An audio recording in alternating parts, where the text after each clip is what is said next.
They say that to be the best dad, you have to make more money than everyone else, take your kids to expensive resorts, buy them new bikes and phones, pay for their tuition at prestigious colleges. People like to reduce everything to money because it's easier to justify your absence. But I know that's not true. Being the best dad means being present, even when you're exhausted from a 12-hour shift. It's the ability to listen to stories about the little things that mean the world to your child and not interrupt. It's the ability to stay close even when it feels like the whole world is falling on your shoulders. It's knowing that your hands can hold more than just grocery bags or tools, but also tenderness, support, and faith. I've lived by this principle my whole life, but now I seem to be the only one who remembers it. My name is Harry Miller. I'm 79 years old, and I live alone in an old house on the outskirts of Springfield that has seen more winters than I care to count. This house used to be bustling with laughter, the smell of freshly baked bread, loud conversations at dinner. Now the silence is so thick that sometimes I can hear it pressing on my ears. My wife, Margaret, passed away 3 years ago. She always said we would live to be 90 together, but my heart decided otherwise. After she died, the house became cold even in the summer. I have 2 children, Michael and Sarah. They both have their own families, jobs, and lives. Michael lives in a big house in the suburbs, works for a prestigious law firm. Sarah is in New York, runs a marketing company, always on calls and in meetings. They used to come over often. We would grill steaks in the backyard, play cards, and reminisce about old times. Now we see each other mostly at Christmas or Thanksgiving, and even then they often look at their phones, prompting conversation.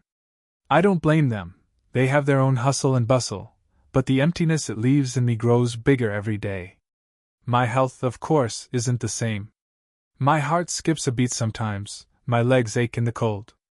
I've become more careful since falling on the porch last winter. I try not to bother my kids with unnecessary calls, but hospital lines and the indifferent looks of nurses have a way of reminding me that to the system, you're just another old man taking up time. At the grocery store, I can feel the sighs of people behind me as I pull out my change and count out my change. The world has become impatient with those who move more slowly.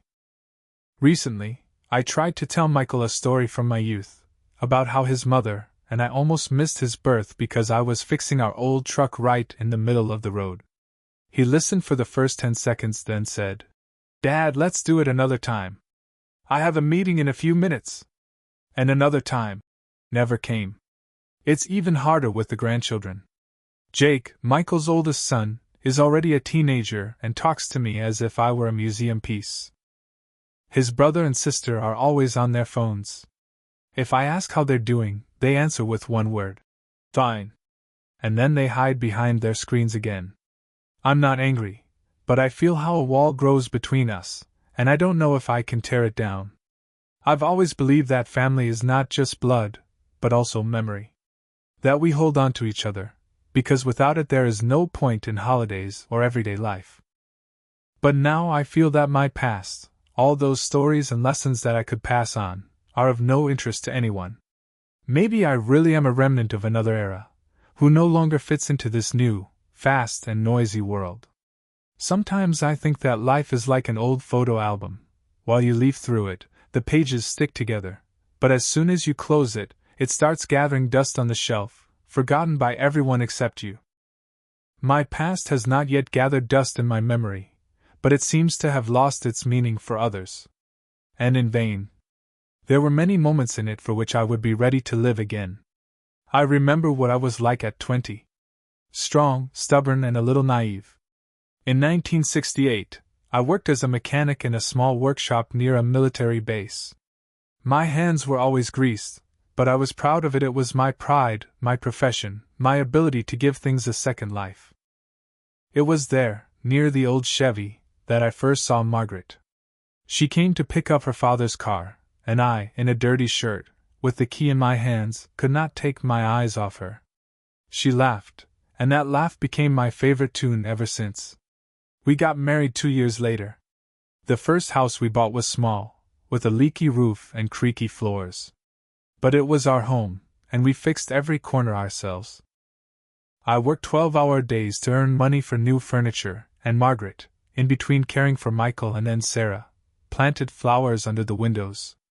We were never rich, but our house was always warm, not from heaters, but from laughter and conversation and mutual support.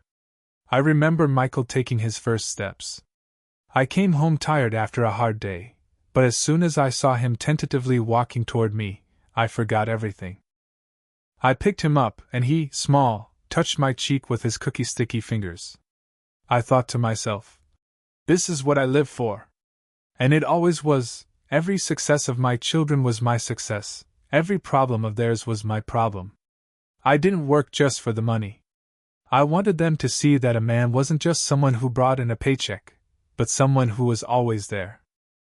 When Sarah got her first role in the school play, I was in the front row, even though I lost an important client that day. When Michael played his first football game, I stood on the field in the rain, soaking wet, and yelled his name. There were sacrifices.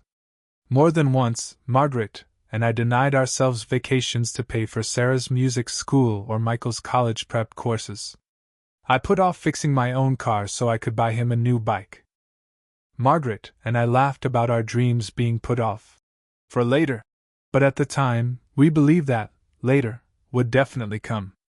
I was respected in my circle. My colleagues knew I could be relied on. My neighbors often asked me for help with repairs, and I never refused. Not because I wanted to earn praise, but because that's how I was raised. You help when you can and don't expect anything in return. And now, looking back, I understand that my life was filled with meaning. But there's something painful about the fact that these memories live only within me. That the children who were the center of my world now look at me as if I were a character from a book they've already read and put away. Sometimes I think, maybe I protected them too much from difficulties, and now they don't understand the value of what they had. Maybe I gave them too much, and they don't know what it's like to fight. But then I remind myself, I did what I thought was right. Because being the best dad is not about balancing between harshness and kindness for the sake of educational theory, but about loving unconditionally. They say that old age comes quietly. But I felt it not as a whisper, but as a heavy knock on the door when no one asks if you are ready. My trials began not with illnesses or joint pain, but with glances, those short, indifferent ones when you stop being seen as a person. One day I went to the supermarket because they had run out of bread. The line was long. I stood there, holding the basket in one hand and holding a chopstick in the other. A young woman in front of me quickly scanned her purchases and, looking back, saw me. For a moment I thought she would smile or skip ahead. But she just glanced at my basket and said, "Maybe you should order everything online?" She said it as if my slow movement was a problem for the whole world. I wanted to answer, but I didn't say anything. People behind me were already shifting from foot to foot, and I suddenly felt like I had become a burden to strangers, even though I had done nothing to them. But the most painful test is the indifference of my family. A few months ago, I called Sarah to ask when she would be arriving. I wanted to treat her to a cake made with Margaret's recipe, the same one that Sarah loved so much as a child. She answered hastily, "Dad, I'm on a call right now, can I call you later?" It was 2 weeks later when she wrote a short message. "Sorry, I forgot to call you back." The situation is different with Michael. He seems to be nearby, but far away. One day he stopped by because he had a meeting in my area. On the way, he brought coffee, put it on the table, and we sat for 10 minutes. I tried to tell him about a strange dream in which I was young again and standing on the threshold of our first house with Margaret. He nodded, sipped his coffee and said, "Dad, I have a client waiting right now, I have to run." I was left with an unfinished story and the feeling that for him I was a stopover on the way, not a place he wanted to go. It was even harder with grandchildren. Jake, who is 16 now, stopped even taking off his headphones when I spoke to him. I asked, "How was school?" And he dropped the norm and looked back at his phone. Once I tried to show him an old photo of his father, still a boy, standing in my arms. Jake looked at it, shrugged, and said, "That's cool, but I'm busy," and left. There are still small humiliations that accumulate. Once in the hospital, I heard a young nurse whisper to another, "He probably won't understand anything, just sign for him." And I heard every word. I always thought that the hardest part of old age was the physical pain. But now I know, the real pain is when no one wants to listen to your stories anymore, when your advice is considered outdated, and your needs are inconvenient. It's when you become a past version, that can be closed like an old file. Sometimes I ask myself, maybe it's my fault that they've drifted apart. Maybe I talk too much about the past? But then I remember how my children used to listen to me with their mouths open, and I understand it's not about me, but that the world has taught them to move faster than the heart has time to love. It was a typical, unremarkable Thursday. I went to the corner grocery store to buy milk and some fruit. It was windy and cold, and I cursed myself for forgetting my gloves. I reached for my wallet to pay at the register, and just then a coin fell to the floor. I bent down to pick it up, but my head went black. The next moment I was lying on the floor, hearing broken voices and a distant rumble. "He fell! Someone call an ambulance!" a woman shouted. I remember a man in a work jacket bending over me. He put his hand on my shoulder and said quietly, "Don't worry, buddy, you'll be fine." At the hospital, it turned out to be a brief episode of hypotension, nothing serious, but the doctor said I needed to rest more and carry less weight. And then I caught myself thinking, who would have noticed if I hadn't gotten up this time? Michael would have found out the next day when I hadn't answered his call, Sarah even later, because she was always busy. After discharge, I walked home, even though it was already getting dark outside. And that's when something happened that I will remember for a long time. At the bus stop, I saw an old acquaintance, Frank Johnson, with whom I had worked together in the workshop back in the 70s. We hadn't seen each other for about 40 years. "Harry? Is that really you?" He smiled, but there was something more in his eyes than just joy. It was warm. Real, human warmth that I hadn't felt in a long time. We sat down on a bench. Frank told me that after retiring, he had started running a veterans club, where men our age gathered to talk, play chess, and help each other with small matters. He said, "You know, Harry, we all thought our children would be there for us in our old age. But they're busy, the world has changed. And if we don't take care of ourselves, no one will." His words stuck with me. We exchanged phone numbers, and he promised to call me to invite me to a club meeting. And then I realized, I'd been waiting for years for life to give me back what I'd put into my family, but maybe it was time for me to stop waiting and start doing it myself. That evening, sitting in the kitchen with a cup of tea, I suddenly felt a small but living spark inside me. A spark that said, "You can still be useful. You can still be heard." But to do that, you have to step outside your own silence. For days after meeting Frank, I replayed his words in my head. He was right. I had lived too long in wait mode, waiting for my children to call, for my grandchildren to want to hear my stories, for someone to remember who I was. But this world doesn't reward those who just wait. If you want your life to have meaning, take it into your own hands. The following Saturday, I called Frank. He invited me to a meeting of the Veterans Club downtown. At first, I hesitated. What would I do there? But something inside me pushed me forward. I put on a clean shirt I hadn't worn in a long time, and for the first time in months, I straightened my tie. When I entered the room, I was greeted by the buzz of voices and the smell of fresh coffee. Men my age were sitting at tables, some laughing, some arguing over a chessboard, some telling stories from their youth. And I noticed, the others were listening. Listened, without interrupting, without waving, without hiding behind their phones. I sat down next to a group discussing the repair of old bicycles for a children's shelter. One of them, Bob, turned to me. "Harry, you were a mechanic, right? We need hands right now." And then I realized that I still had something to give to the world. I told him how to fix worn-out bearings, and we agreed to meet the next week at the workshop. Gradually, my days ceased to be empty. I began to come to the club twice a week, fixing bicycles, helping to adjust tools, even giving mini lessons to younger volunteers. And you know what? They listened to me. not because I was old, but because my knowledge was needed. This gave me the courage to resume another business writing. I took out an old typewriter, wiped off the dust, and began to compose my memories in the form of a memoir. Not for fame, not for sale. Just to leave a mark.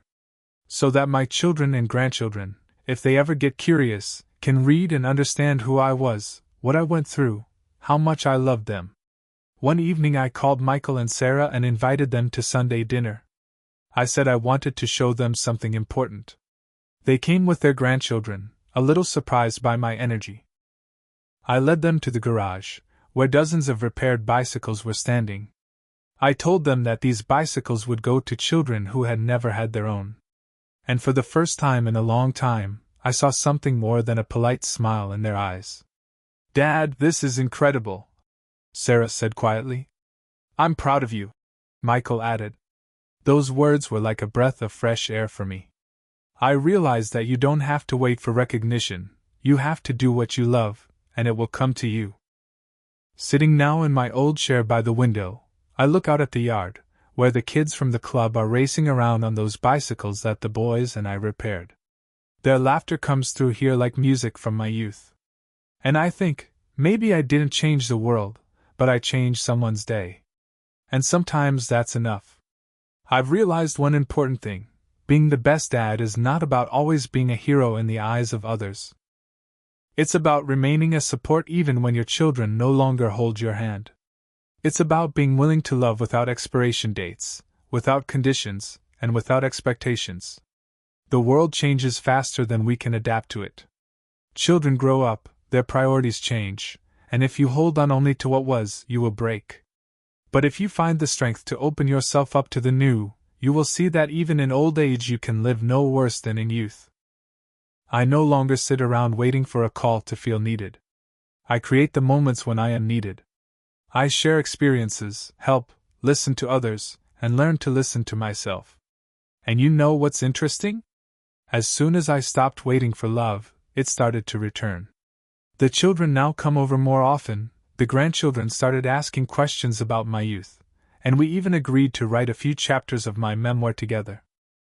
If I were asked what advice I would give to young parents, I would say, don't measure your worth by gifts or bank accounts. Measure it by how many times you were there for them in important moments, how many times you were the one who listened, supported, believed. Because in the end, your children will remember not how much money you made, but how you made them feel. And if you ever find yourself alone, remember, the meaning of life is not to wait for love, but to give it, even when it seems like no one is looking.